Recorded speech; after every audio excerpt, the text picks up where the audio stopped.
Studio. Nah, saya sekarang bersama dengan Pak Eko. Pak Eko itu nama lengkapnya siapa? Namanya Eko Wuryanto. Eko Wuryanto. Mesti ada nomor siji. Itu udah pasti. Karena nama Jawa itu Eko itu nomor 1. Ini adalah bos teh di Kemuning. Nah, aku udah ngerti bos meneh sing luwih hebat meneh ini. Pak Eko, dulu ketika berpikir, wah saya nggawe teh itu gimana ceritanya Pak Eko?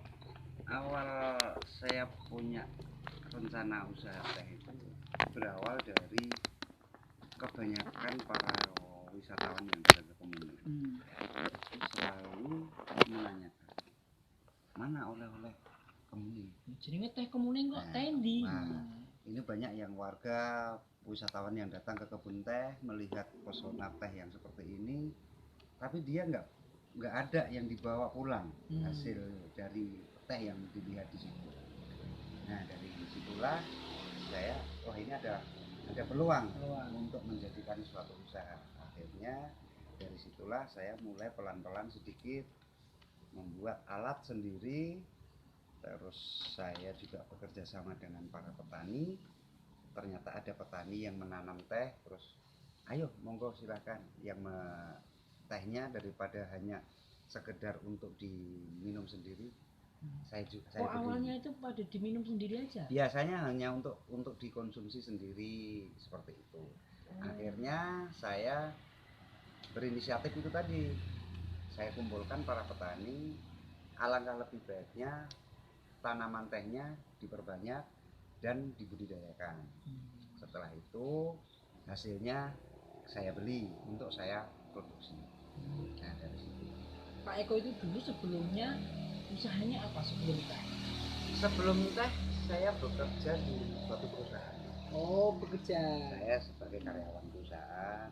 Terus waktu itu ya karena kok saya lama-lama kalau bekerja ya saya otomatis ya cuman seperti ini aja. Waktu itu kalau saya punya usaha walaupun kecil itu mungkin bagi saya ini suatu kebanggaan. Saya bisa menjadi wirausahawan seperti itu. Akhirnya seperti itulah. Tahun berapa itu Pak? Mulai usaha saya di pertengahan tahun 2014. 2014 ya. 6 tahun. Ya, 6 tahun. Nah, pertama-tama itu Pak Eko apakah langsung menggunakan mesin produksi atau manual gitu? Waktu itu saya ada modal sekitar kurang lebih sekitar 5 juta. Itu 5 juta itu belum ada apa-apanya ya? Iya, tapi memang saya 5 juta kalau kita beli mesin itu ya memang sangat jauh dari harga.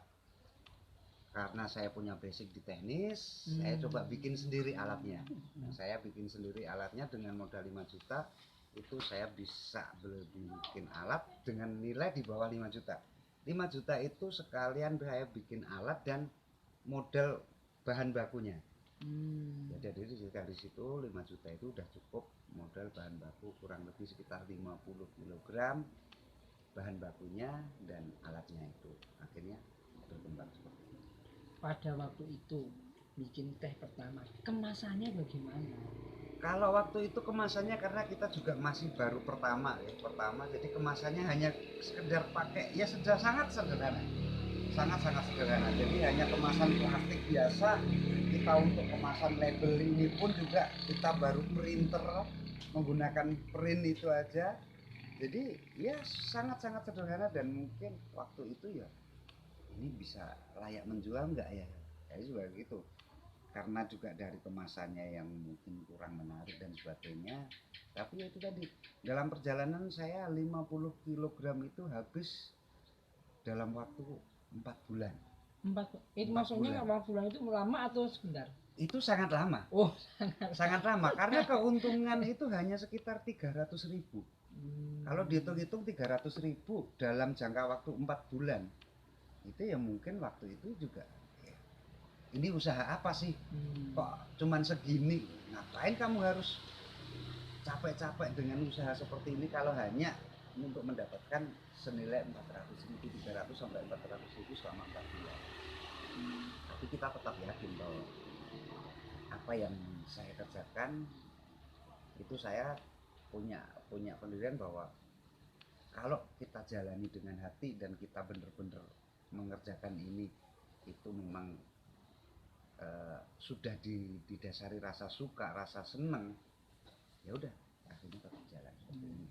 Pada waktu pertama-tama itu Pak Eko dibantu berapa orang?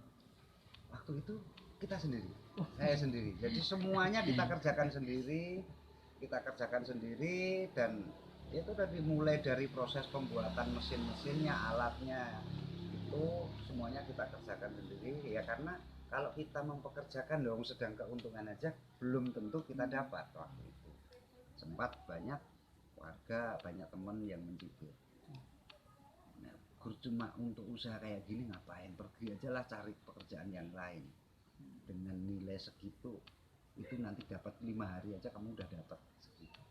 Tapi saya tetap yakin bahwa usaha ini selama saya jalan dengan ikhlas, insya Allah nanti pasti bisa.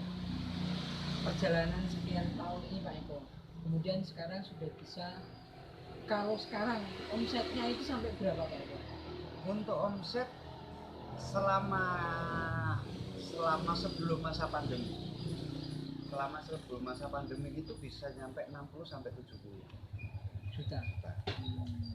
Nah, tapi berhubung masa pandemi ini semuanya lah ya, sektor ekonomi semuanya terdampak, ya kita pun juga terdampak, tapi tetap kita syukuri ya penurunannya sekitar 70% lah. 70% kan besar Pak Eko. Ya, tapi walaupun bagaimana, alhamdulillah semuanya kita tetap bertahan, karena apa ya, permintaan tetap ada walaupun Kalau sebelum pandemi jalan pada normal itu pemasarannya sampai mana saja? Kalau pemasaran kita sebenarnya sudah lumayan luas, bisa nyampe ke luar kota, luar pulau sebenarnya. Bisa ke Sumatera, Kalimantan, bahkan Bali, ada yang Nusa Tenggara Barat, Nusa Tenggara Timur. Cuman karena mungkin pandemi ini, karena banyak ekspedisi yang menunda perjalanannya, akhirnya biasanya pengiriman kita tunda. Pak Eko, kan teh kemuning ini khas ya. Kekhasannya atau perbedaannya dengan yang lain apa? Kalau di sini yang pasti itu pada aroma dan rasanya itu beda, karena seperti yang ini Ya. Ini ada aroma kopinya. Wow. Jadi Teh ini kopi. sebenarnya teh rasa kopi. Padahal kita tidak mencampurkan kopi sedikit pun nggak ada. Nah, ini memang karena proses pengolahan yang membuat aroma itu menjadi ada aroma kopinya. Jadi yang membuat unsur tanah juga sangat berpengaruh juga. Jadi memang kebetulan untuk teh di Kemuning ini memang cocok dan memang punya ciri yang berbeda, punya kekhasan yang berbeda dengan kebun-kebun teh yang lain. Terus yang lain ini bedanya apa? Nah, ini kita ada bermacam-macam varian rasa. Jadi kita membuat karena banyak permintaan dari konsumen, bagaimana kita juga berinovasi agar peningkatan penjualan itu naik, dan kita berinovasi mengikuti pangsa pasar. Contoh misalnya kalau bagi orang tua mungkin yang teh biasa seperti ini, yang dia suka sepetnya, pahitnya, kentalnya, itu ada di sini. Mungkin bagi anak muda ini ada teh tarik. Nah, biasanya kesukaan anak-anak muda itu bagaimana kita meracik produk teh yang itu kita bentuk benar-benar kita powder sehingga ini bubuk. Nah, jadi kadang-kadang anak muda kan pengennya yang simpel, bikin teh nggak terlalu ribet. Nah, biasanya cuma tinggal ambil 1 sendok, kita seduh dengan air panas sudah jadi. Kalau untuk yang teh ini kan otomatis membutuhkan waktu agak lama. Ada juga, makanya ini ada teh hijau juga. Teh hijau ini biasanya biasanya untuk untuk kesehatan dan sebagainya. Untuk kesehatan. Nah, ini kan ya karena kandungan-kandungan yang ada di dalam daun teh hijau ini juga baik untuk kesehatan. Akhirnya ya hampir semuanya bagaimana kita bisa melayani pangsa pasar dari kalangan anak-anak, anak muda, orang tua. Teh ini macam-macamnya ini. Itu Pak Eko punya berapa varian? Untuk saat ini, untuk yang teh hitam ada teh mint, ada teh melati, ada teh jahe, ada teh serai. Dicampur kali itu ya? Iya, blendingnya dengan seperti itu. Terus juga kita coba bikin lagi berinovasi teh oolong. Ada juga teh putih untuk yang premium. Ada juga matcha green tea. Jadi biasanya bagaimana anak muda itu dicari yang seperti apa sih? Ke depan kita juga mulai merambah pada aroma teh dengan aroma buah. Biasanya anak-anak muda lebih suka dengan aroma-aroma yang buah. Kalau saat ini kopi kan lagi booming ya, bagaimana kita tetap menjaga teh itu nanti tetap bagaimana pangsa pasar teh itu juga bisa naik dan bisa diterima oleh semua kalangan. Jadi lebih dari 10 varian? Bisa lebih. Bisa lebih. Yang paling banyak disuka apa? Kalau paling banyak disuka tetap yang original. Oh, ini rasa kopi. Ya, rasa kopi ini karena yang selama ini berada di image warga masyarakat umum itu adalah teh dengan aroma melati, teh wangi.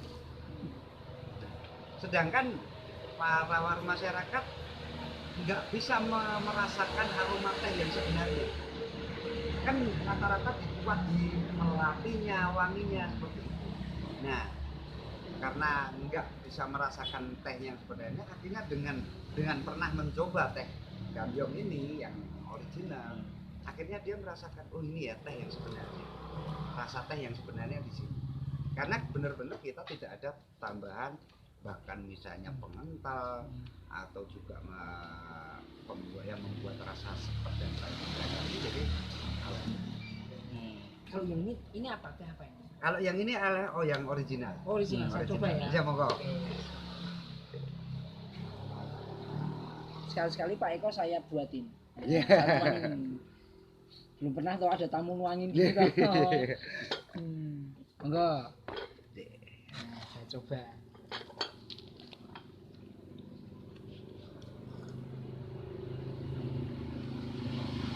Aku tak golek semua apa sih.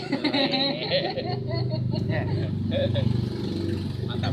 Jadi memang rasanya memang ini nggak ada aroma yang lain selain aroma teh nggak ada. Iya, kopinya muncul ya. Tadi ngerasain ada aroma kopinya gitu. Iya, betul. Iya, jadi ya itu tadi kita bisa seperti ini karena kita punya ciri masing, kita punya ciri khas. Ciri khasnya itu tadi rasanya unik dan setelah berada di tenggorokan itu memang rasanya ya seperti ini. Kita benar-benar merasakan minum teh yang sebenarnya. Nama Gambyong dapat dari mana? Waktu itu saya waktu masih di sekolah. Saya SMA. Itu waktu SMA mana Pak? Saya di Karanganyar, STM saya. Saya STM. Waktu itu zamannya waktu itu ada tripping, budaya dari barat yang namanya tripping. Nah, kenapa orang Indonesia senang dengan tripping? Padahal tripping itu budaya barat. Sedangkan budaya Indonesia lebih banyak lagi. Contoh itu tadi tarian nama Gambyong saya ambil dari nama tarian. Nah, suatu saat saya memang dari SMA STM itu sudah punya angan-angan suatu saat kalau saya punya usaha apapun akan saya namakan Gambyong. Pengen menjaga kearifan lokal, budaya lokal, sambil melestarikan budaya bangsa. Ya. Nah terus setelah saya amati saya pelajari kok tarian Gambyong itu sebuah tarian yang disajikan untuk menyambut tamu. Wah, pas banget berarti. Sangat pas. Nah setelah itu saya akhirnya filosofinya berarti kan tarian Gambyong adalah tarian penyambutan. Teh Gambyong adalah teh penyambutan untuk tamu. Nah itu. Jadi filosofinya akhirnya tepat. Pas banget. Nah kalau mengenai rasa. Jadi rasa ini bagaimana Pak Eko bisa mengenai bahwa ini teh enak? Iya, untuk mendapatkan itu sebenarnya pada setelah kita meminumnya. Berarti uji coba. Iya, kita selalu uji coba setelah kita meminumnya seperti apa. Kalau memang rasa itu masih tertinggal di sini, nah disitulah berarti oh ya ini teh yang tadi.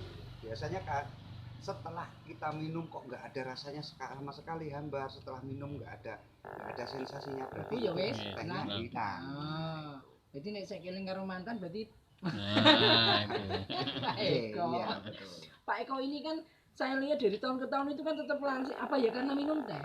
Ya karena ya satu itu, dan ini memang dimanapun, setiap saya pergi kemanapun, karena saya sudah cinta dengan teh, saya selalu bawa teh. Jadi dimanapun saya selalu minum teh dan saya selalu bawa teh produk saya sendiri. Sekalian untuk promo. Itu Cocok. Pak Eko, kemudian dulu mengenali bagaimana meracik teh ini ilmunya dari mana? Ya kebetulan waktu saya bekerja menjadi karyawan itu, kebetulan saya waktu itu jadi karyawan di perusahaan teh juga. Nah, kebetulan saya waktu itu juga di bagian proses pengolahan. Di situ saya mulai belajar dengan para ahli-ahli teh, dengan ya secara otodidak. Oh ini seperti ini, bagaimana, oh ini kalau untuk mendapatkan rasa seperti ini harus ada perlakuan khusus, ini harus diginikan. Ya kita mulai hanya dari pengalaman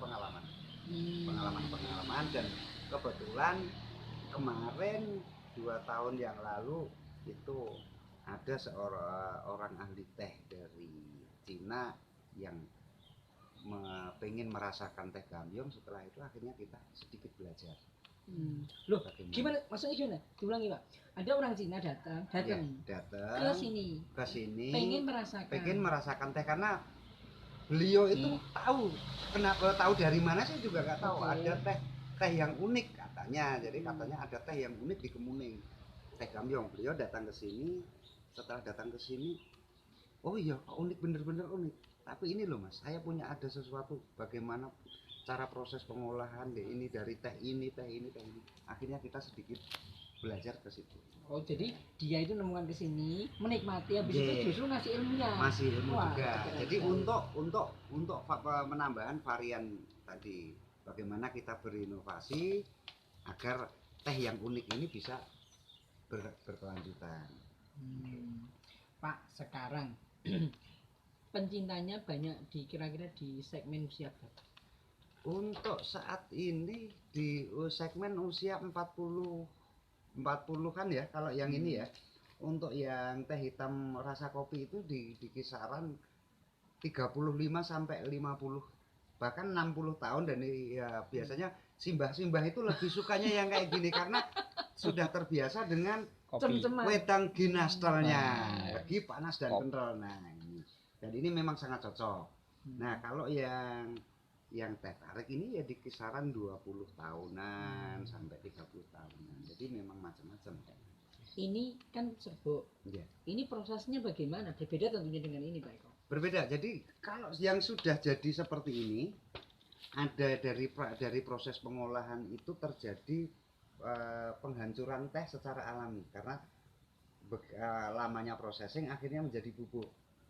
Nah setelah bubuk itu tadi kan mungkin ya masih bubuknya ukurannya masih agak besar. Bagaimana kita proses lagi menjadi powder, menjadi lembut, kita giling lagi menjadi lembut, kita menggunakan mesin. Setelah lembut ya udah kita blending di situ. Pak Eko, ini kan tehnya katanya tadi segmennya kan usianya 40 ke atas lah. Ada yang pengen nggak ini dijadikan kayak gini, yang bubuk kita tarik? Ya makanya ini di yang. Oh ini bubuknya ini. Ini bubuknya dari sini. Jadi dalam proses pengeringan itu akan terjadi. Gogrok gitu. Iya. Jadi akan terjadi hancur. Nah, tidak semuanya karena terlalu sering berputar, akhirnya pasti ada proses secara alami akan memunculkan bubuknya itu. Nah dari bubuknya kita bikin produk seperti ini. Ini kan belum lama Pak Eko. Mulai kapan ini? Ini sebenarnya kita sudah 2 tahun yang lalu. 2 tahun yang lalu kita sudah membuat. Jadi nah, untuk kedepannya lagi saya punya cita-cita dari bubuk yang ada ini, karena yang mungkin yang berlebihan akan kita kemas menjadi teh celup. Wah, saya baru mau tanya itu. Nah, oke. Kok bisa dijawab dhisik. Nah, ini berarti prosesnya ini alami ya Pak. Jadi Iya. ini tapi nanti dianu lagi. Kok yang dulu berarti Pak Eko yang dulu itu kan tentu gogolannya juga ada. Iya. Dulu belum terpikirkan atau gimana? Sebenarnya sudah terpikirkan, tapi bagaimana kita berpikir apa sih alat yang bisa untuk membuat teh yang dari bubuk itu benar-benar menjadi powder. Karena kalau untuk gilingan biasa belum bisa, karena masih partikelnya masih agak besar. Akhirnya bagaimana caranya kita coba dengan alat, dengan mesin yang lebih ini lagi, sehingga teh yang bubuk itu benar-benar menjadi powder. Keluarga putranya berapa sekarang? Alhamdulillah 1. Oh. Kita dikasih anugerah 1. Oke, umur berapa? Untuk umur saat ini 40 tahun. Bukan, putranya. Putranya 13 tahun. SD berarti ya. SMP. Kelas 1. Iya. Apakah Pak Eko mau menurunkan ilmu teh ini ke putranya? Alhamdulillah memang tanpa harus saya opiak. Karena memang dia lebih senang dari kecil. Dari mulai SD kelas 1 itu setiap saya ngolah dia selalu ngikutin. Tanpa harus saya ajak, dia selalu ngikutin, dan dia selalu bagaimana, oh ini seperti ini. Memang kayaknya memang ada bakat untuk melanjutkan usaha ini. Pak Eko tadi 40 tahun. Iya. Baru 40 Pak. Baru atau sudah terbaru?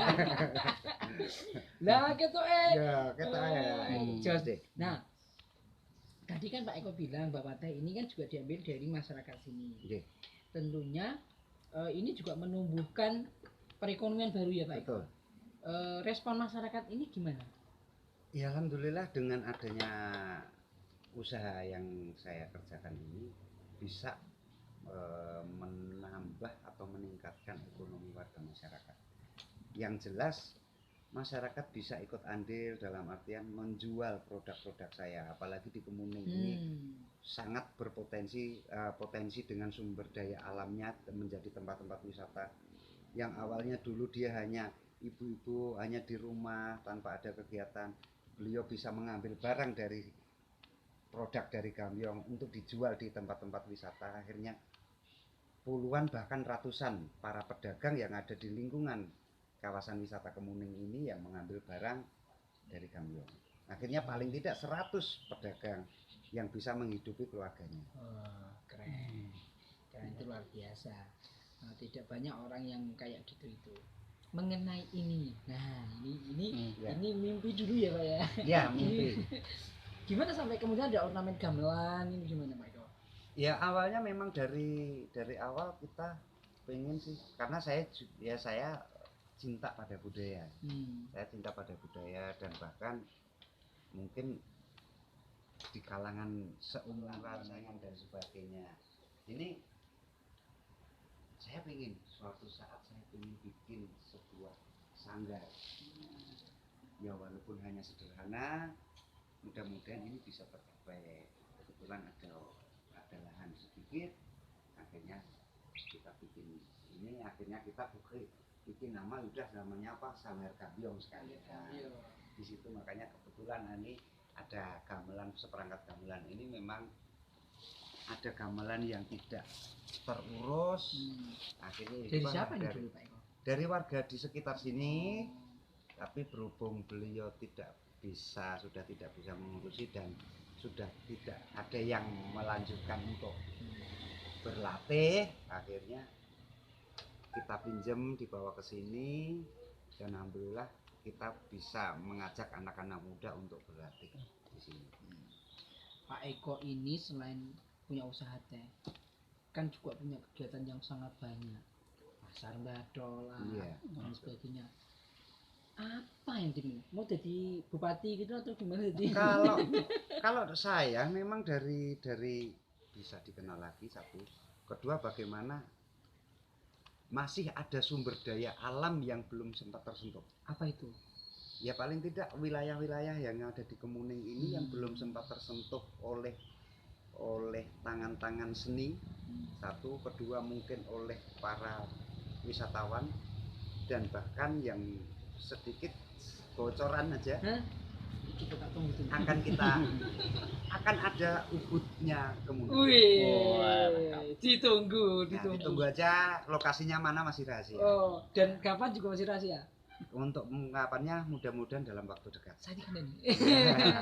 Ya, jadi kita Pak Eko akan itu real, karena gaya. ada sesuatu yang memang potensi seperti ubudnya di Bali itu lebih view dan sebagainya itu lebih bagus daripada di Ubud. Oke. Tuh Pak Eko ini ketika mencari keuntungan itu tidak serta-merta memeras orang dan ngawur, tapi menciptakan pasar dhisik itu. Begitu pasar wis dadi, nah kuwi ning kono nggo dodolan. Orang ngerebut pasare wong itu Ya. kerennya Pak Eko. Ya harapan kita memang bagaimana warga